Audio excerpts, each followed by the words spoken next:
Now we're in James chapter 2, verse 9. Reading from the King James Bible, quote, "But if ye have respect to persons, ye commit sin, and are convinced of the law as transgressors," unquote. Let's look at this in the ESV, English Standard Version, quote, "But if you show partiality, you are committing sin, and are convicted by the law as transgressors," unquote.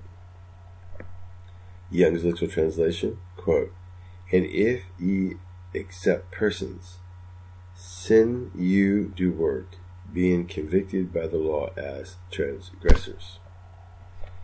Okay, now let's look at this in the Greek. When we parse out this in the Greek, we find it's pretty well straightforward. But if ye have respect to persons, found only one time in the King James Version, quote, "Ye have respect to persons," unquote. When you parse it out in the Greek, it means that it is present, active, and indicative.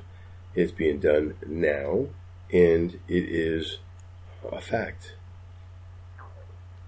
Ye commit, also one time. Parse this out.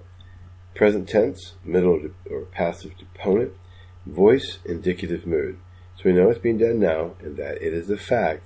And let's look at this middle passive deponent. And it says that this is almost always the case, is being translated as an active voice. So, now, let's take a look at further. Sin and are convicted. And what does that mean? Let's take a look at that. It means refuted, confuted, generally with a suggestion of the shame of the person convicted. And when you parse that out, it's in the present tense, passive voice, participle mood. So passive, it is like represents the subject of being the recipient of the action of the law as transgressors. This is pretty straightforward. Let's take a look at John Gill's commentary. Quote, "But if ye have respect to persons, ye commit sin," unquote. "This is not doing well, but is a transgression of the law, as every sin is, hence it follows," quote, "and are convinced of the law as transgressors," unquote, which carries on a formal process. Against such persons, it accuses them of sin and charges them with it.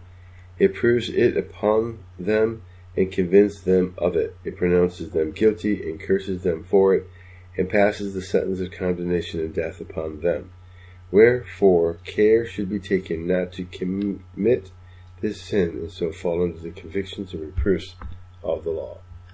This ends James chapter 2, verse 9, discovering the scriptures. May God richly bless you as you go along your way in your Bible studies.